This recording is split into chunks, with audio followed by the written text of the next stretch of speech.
Authentic ইসলাম TV, সালাফদের পথে আলেমদের সাথে। শেখ, আমি রুকুতে সুবহান রব্বিয়াল আজিম উচ্চারণ করতে পারি না। আল্লাহু আকবার। সুবহান রব্বিয়াল আজিম উচ্চারণ করতে পারি না বলছে। আল্লাহ তৌফিক দান করেন স্পষ্টভাবে। এখন আমি এর বদলে অন্য তসবিহটা বলছেন সুবহান কুদ্দুসুন রব্বিল মালাইকা বা রব্বুল মালাইকা, রব্বিল না রব্বুল হবে, রব্বুল মালাইকাতে ও রূহ। এটা তো আরও মুশকিল, ওইটাই পারি, পড়তে পারবো, এটাই পড়তে পারবে। সুবহান কুদ্দুসুন রব্বুল মালাইকাতে ও রূহ এইটা পড়তে পারবে, কিন্তু সুবহান রব্বিয়াল আযীম পড়তে পারবে না। অসুবিধা নাই, দিন খুব সহজ। তো বলছেন যে তো আর হানাফি ইমাম অনেক তাড়াতাড়ি রুকু করে, 3 বার বলতে পারি না, মানে সুবহান কুদ্দুসুন রব্বুল মালাইকাতে ও রূহ 3 বার পড়তে মুক্তাদি এই ভাই পারছে না। যদি 2 বার মাত্র ওই তসবিহ পড়ি তাহলে কি রুকু হবে? 2 বার না, শুধু 1 বার পড়লে হয়ে যাবে। এই মশলা কিন্তু আমাদের দেশের অনেকেই জানে না, মনে করে 3 বার একবার মাস্ট, অবশ্যই। 1 বার তসবিহ করা রুকুতে সেজদাতে রুকুন ফরজ, 1 বার। 3 বার সর্বনিম্ন উত্তম, সুন্নাত সর্বনিম্ন উত্তম বললাম। আর তার বেশি যত বেশি পড়বেন সর্বোত্তম, যত বেশি পড়বেন তত উত্তম। মাসলা স্পষ্ট না?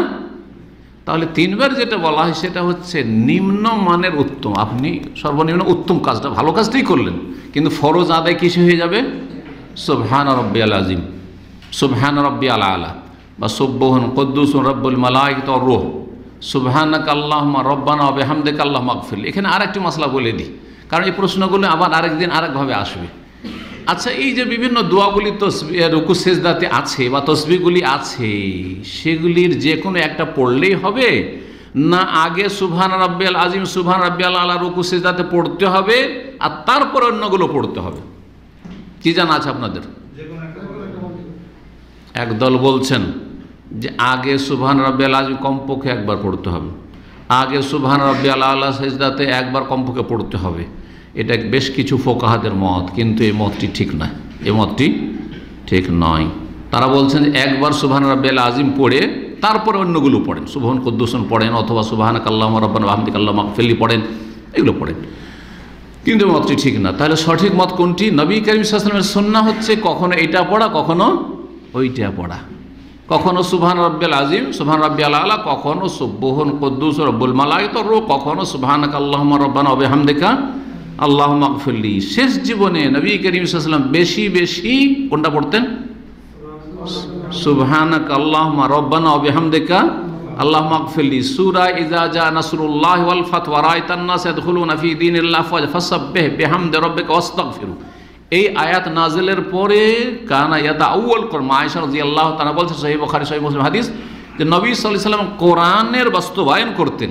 আর সূরা ইযা জা নাসরুল্লাহ শেষ দিকে নাজিল হয়েছে, মক্কা বিজয়ের পরে নাজিল হয়েছে বা সেই সময়ে নাজিল হয়েছে। তাহলে আগের সালাতগুলিতে সুবহান রাব্বিয়াল আযীম সুবহান রাব্বিয়াল আলা পড়তেন, সুবহান কুদ্দুস রব্বুল মালাইকাতি ওয়ার রূহ কখনো কখনো পড়তেন, কিন্তু শেষ জীবনে বেশিরভাগ এইটাই পড়েছেন বা নিয়মিত এটা পড়েছেন। সুতরাং এটি হচ্ছে বেশি উত্তম। আহলে হাদিস ওলামারা, আহলে হাদিস জনগণ ভারত, বাংলাদেশ, পাকিস্তানে সুবহানাকা আল্লাহুম্মা রব্বানা ওয়া বিহামদিকা আল্লাহুম্মা আগফিরলি এটা পড়ে। ছোটোকালে প্রথম যখন আমাকে সালাতের তালিম দেয় আমার ওস্তাদ, আমার আব্বা রাহমাতুল্লাহি আলাইহি রাহিমাহুল্লাহ তাআলা, আল্লাহ রহম করে, আল্লাহ জান্নাতুল ফিরদাউস উচ্চ স্থান দান করেন, তাদের সাথে আমাদেরকে একত্রিত করেন। তা আমাকে কিন্তু সুবহান রাব্বিয়াল আযীম সুবহান রাব্বিয়াল আলা শিখাননি, ভালো করে বলছি আপনাদেরকে। কি শিখেছেন? কারণ উনি যে আমলটা প্রচলিত ছিল সেটা শিখেছেন, কি? সুবহানাকা আল্লাহুম্মা রব্বানা ওয়া বিহামদিকা আল্লাহুম্মা আগফিরলি। আর তারপরে পড়ে যখন হাদিস পড়লাম, দুয়ার বইগুলি পড়লাম, তখন এগুলো মুখস্থ করলাম। তারপরে যখন বেশি জানলাম তখন কখনো এটা আমল করি, কখনো এটা আমল করি, কখনো এটা আমল করি। বিশেষ করে সৌদি আর আসার পরে দেখলাম যে হাম্বলি ইমাম খুব এক্সপ্রেস, এরাও অধিকাংশ হাম্বলি ইমামরাও হানাফিদের পরে, হানাফিদের মতো অত এক্সপ্রেস পারে না, ওদের সাথে কম্পিটিশন করে, কিন্তু এরাও খুব তাড়াতাড়ি পড়ে অনেকেই। যার ফলে এদের পিছনে সুবহানাকা আল্লাহুম্মা রব্বানা ওয়া বিহামদিকা আল্লাহুম্মা আগফিরলি পড়লে কখনো 1 বার পড়তে পড়তেই মামলা খারিজ। তো যার ফলে সুবহান রাব্বিয়াল আলা সুবহান রাব্বিয়াল আলা সুবহান রাব্বিয়াল আলা সুবহান রাব্বিয়াল আযীম সুবহান রাব্বিয়াল আযীম সুবহান রাব্বিয়াল আযীম। জি, তো এই ছিল উত্তর। উত্তর হয়ে গেছে আশা করি। 1 বার পড়া যথেষ্ট ইনশাআল্লাহ, কিন্তু চেষ্টা করবেন বেশি পড়ার এবং ইমামকে একটু পরামর্শ দিবেন, ইমামকে সালাম দোয়া করে তাকে পরামর্শ দেবেন যে ইমাম সাহেব যদি একটু লম্বা করেন তাহলে আমরা একটু তসবিহ দোয়াগুলি একটু বেশি ভালো করে পড়তে পারি।